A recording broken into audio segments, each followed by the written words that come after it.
hadirin yang dirahmati Allah Subhanahu wa taala, as-sabr, kesabaran itu adalah aqibah lil muttaqin, hasilnya kebaikan, kemenangan bagi orang-orang yang bertakwa kepada Allah Subhanahu wa taala.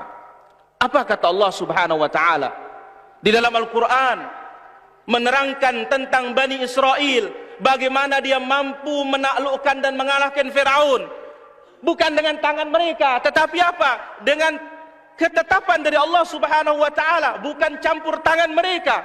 Apa kata Allah? Wa tammat kalimatu rabbikal husna ala bani Israil bima sabaru wa dammarna ma kana yasna'u Fir'aun.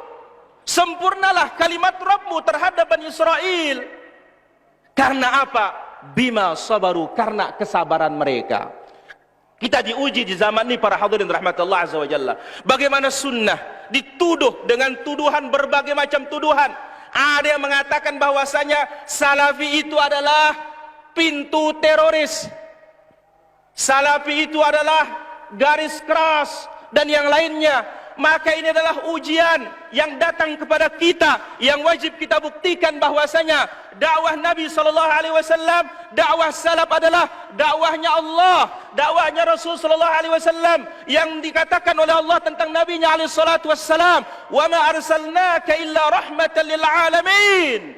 Tidaklah kami mengutusmu ya Muhammad melainkan rahmat bagi alam semesta. Maka kita katakan, ketika dakwah Nabi SAW dituduh dakwah yang teror, maka dakwah siapa yang lembut itu para hadirin rahmatullah Subhanahu wa taala?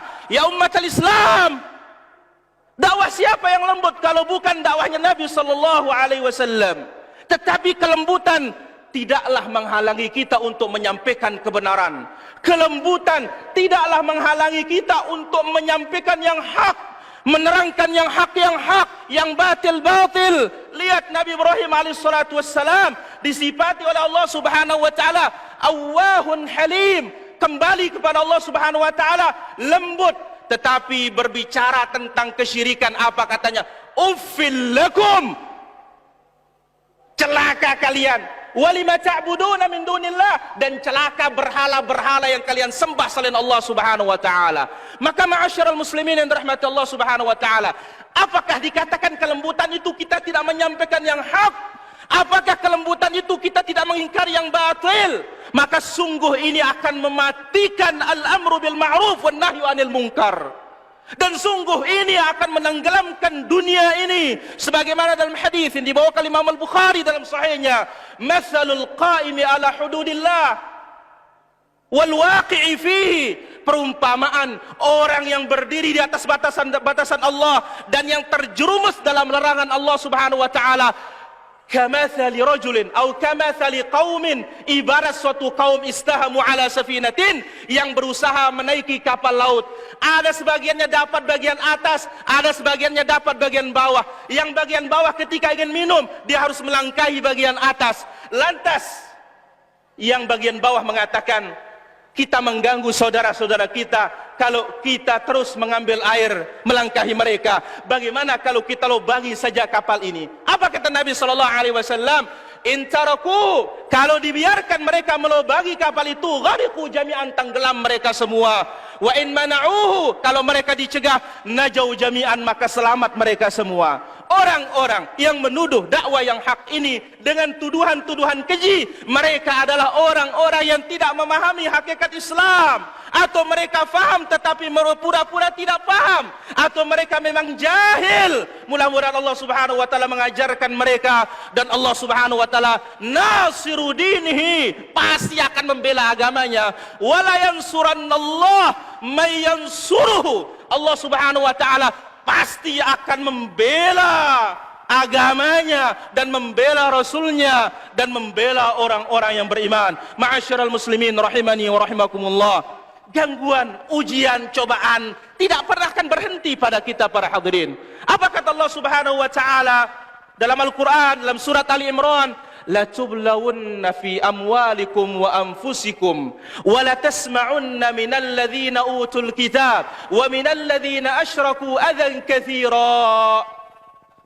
Kalian pasti akan diuji oleh Allah Subhanahu wa taala. pada diri kalian, pada harta kalian. Dan kalian pasti akan mendengar dari orang-orang ahlul kitab dan mendengar dari orang-orang musyrikin adzan katsira, gangguan yang sangat banyak, kata Allah tabaraka wa taala. Tetapi apa?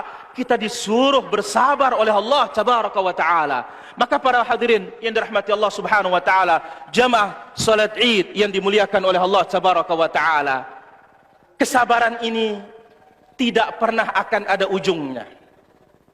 Apa kata Nabi SAW mengingatkan sahabatnya? Isbiru hatta talqawni alal haud. Sabarlah kalian sampai kalian bertemu denganku di telaga. Allahu Akbar. Jadi tidak ada kata sudah 3 kali hilang sabarku sudah. Tidak ada itu para hadirin rahmatullah azza wa jalla. Sabar terus. Sabar terus sampai kita bertemu dengan Rasulullah sallallahu alaihi wasallam. Yang Nabi sallallahu alaihi wasallam dalam hadis Khabbab bin al-Ard, ketika Nabi sallallahu alaihi wasallam didatangi oleh sahabat, "Ya Rasulullah, ala tad'u lana, ala tastansir lana?" Coba doakan kita Rasulullah, coba mintakan kita kemenangan kepada Allah azza wa jalla. Ujian mereka begitu berat juga para hadirin. Lantas apa kata Nabi sallallahu alaihi wasallam? Orang-orang sebelum kalian ada yang digergaji pecah 2 badannya, ada pula yang disisir tubuhnya dengan sisir besi, yang tersisa hanya tulang dan ototnya. Tidak sedikit pun mereka mundur dari memegang teguh agama mereka.